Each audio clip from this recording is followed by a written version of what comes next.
You may have already noticed that your school meals are getting better. The government is introducing new standards for school food, so it's time to chuck out the junk food and get healthy. Coming up today, we visit 3 schools where eating well is second nature. We go to Harrogate to discover how a chef, a dietitian and an organic garden have helped this school become an award winner for its healthy food. To Worley in the West Midlands to find out why a healthy diet is so important for these dancers. And to a sports college in Walsall where pupils get some dietary advice from an Olympic athlete. At St Aidan's High School in Harrogate, there's been a huge push to make school food healthier. They've got rid of sweets, chips and fizzy drinks and brought in a new menu with a more homemade feel. Recently they've taken lots of the bad things for you off the shelves, so we're not allowed to eat them anymore. So people have stopped eating them and everything's fine. No one's complaining. Improving school food has been a real team effort. Pupils even grow vegetables in the school's organic garden, which are then quality tested as part of regular tasting sessions at break and at lunchtimes. Staff at the school have noticed real improvements in behaviour and concentration since introducing a healthier approach. And St Aidan's was one of the first to be awarded National Healthy School status. Catering manager Trevor Whitehead is rightly proud. This is my 5th year here, and I think it's a trust thing. It's a relationship that we built up with each other.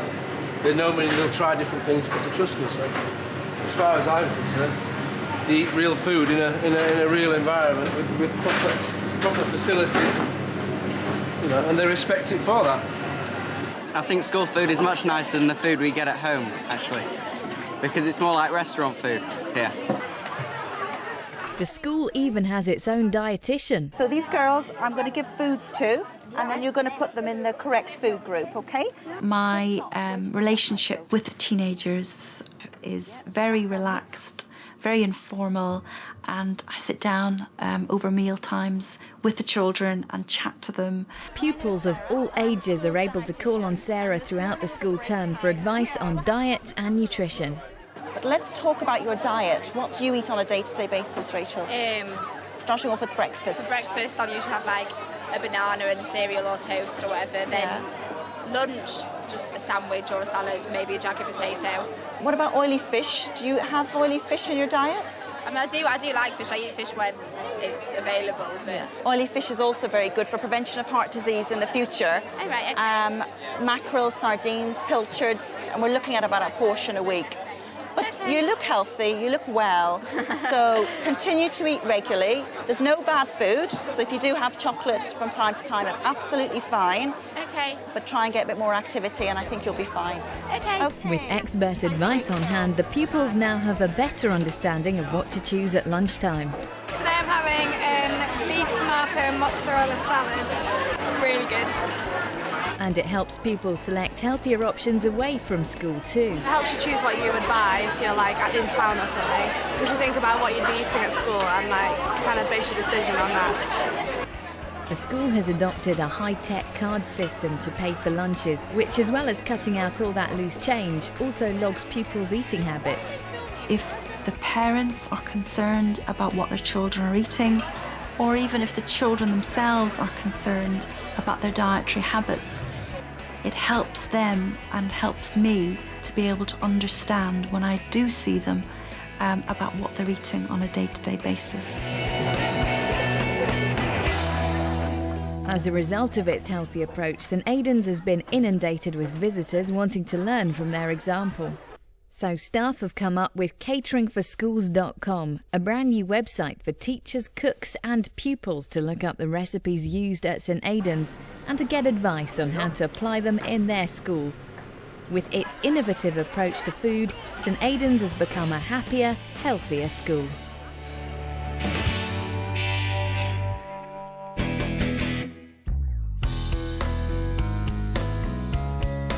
More fruit and vegetables. No confectionery. Deep fried foods are restricted. No savory snacks.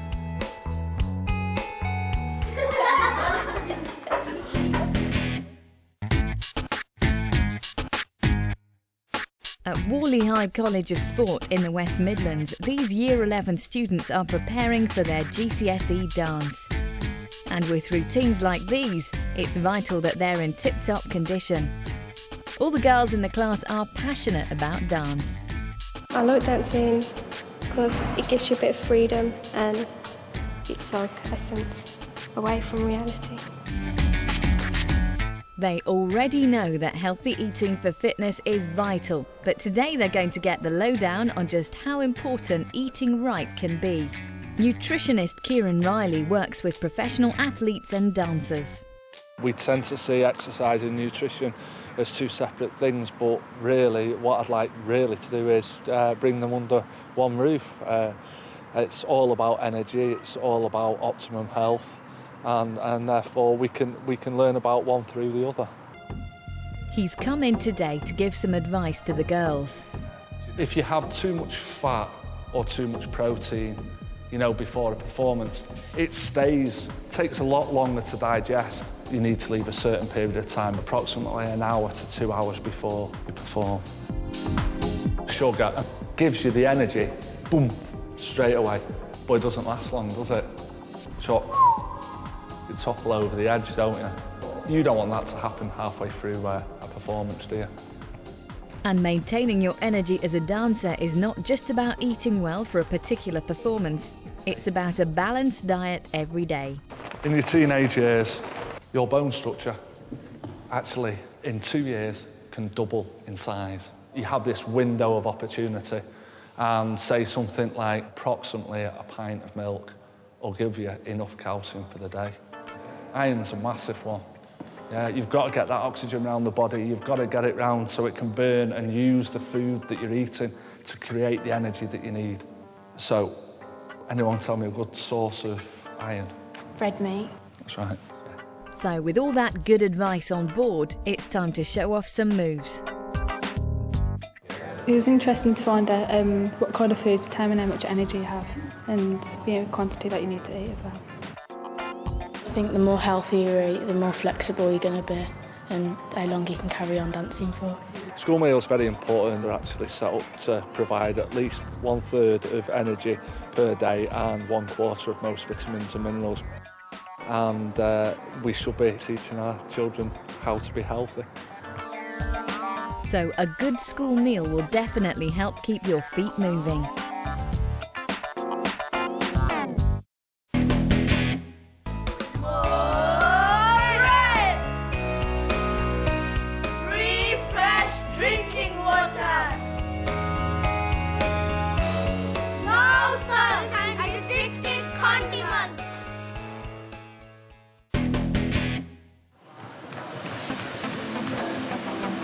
If you're a budding athlete, one of the most important factors in success is a well-balanced diet. At Sheffield Sports and Community College in Walsall, the link between diet and performance is well established. The school offers everything from trampolining to spinning, and with so much going on, pupils need to make sure they have plenty of energy. So the school has transformed the canteen into a sports-inspired restaurant with a wide range of healthy foods on offer. The school dinner's really healthy now that they've changed. You can have more fruit and you have to pay less for the fruit. And you can have jacket potatoes and you can have pasta. And for these sports-mad pupils, the new food is a big hit. If you eat too much fat, it'll slow you down and that. Your body takes up a lot of energy to digest it all. I do rounders, netball, go in the fitness suite, and they give you healthy food so it can give you energy, and then you can do more healthy exercising. Don't eat that many sweets or chocolate because it's really bad for you and it's bad for my teeth. I like eating strawberries. And learning about diet is a top priority in the classroom too. If you have two athletes who are very similar physically and who come and perform at the same level, the person with the better nutrition could have that slight advantage. One person who knows this all too well is Olympic heptathlete Kelly Sotherton. She's come down to the college today to let these Year 12 pupils know just how vital eating right has been to her success. 2006 Commonwealth Games, Melbourne, right, gold medal in heptathlon. 2005 European Indoor Championships, right, silver medal. 2004 Olympics in Athens, heptathlon, bronze medal. Right, so we've got a world-class performer here, and you've got a fantastic opportunity to find out about what athletics is like at the top level in terms of training, nutrition and diet. Does your diet affect your performance, and if so, how? Well, yeah, if I don't eat the right carbohydrates the week before a heptat big competition, then my energy levels will be probably slightly depleted. So when it gets to the last event, like the 800 metres, then I'll struggle. How important do you think it is for teenagers to maintain a healthy, balanced diet, even if they're not training for physical activity? It's really important, obviously, and I think it always starts at home. It's just having a balanced diet and not going to the chippy at lunchtime and then chippy on the way home, or going to the vending machine and getting crisps and Coke. It's just being sensible. If you don't want a big bum, don't eat that food. It's hard, but once your body gets used to it and realises, oh, I can do without it, it's fine. And anyone aspiring to follow in Kelly's footsteps will be helped by healthier school dinners, which have changed a bit since her school days. When I was probably 11, I remember having spam fritter and chips and beans with a fresh jam donut, and then when I went to high school it was cheese and chips. But in order to become a top athlete, that diet soon had to change. Kelly's hoping a new generation will get a better start. Eating healthy at school is going to start you up for the rest of your life, and if you're starting eating healthy at school, you're probably likely to eat healthy at home. So, you know, a lot more fresher food, a lot more healthy food, and it's what, you know, puts meat on your bones kind of thing, and that is good food. And with good food like this, pupils at Sheffield are on the right track.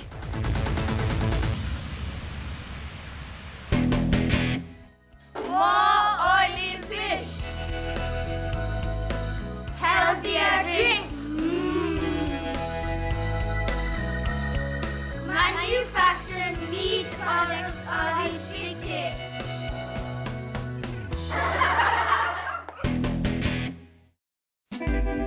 The 3 parts of the government's new standards for food in schools will be phased in by September 2009.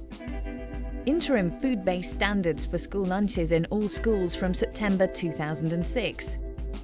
Food-based standards for school food other than lunch to be in all schools by September 2007.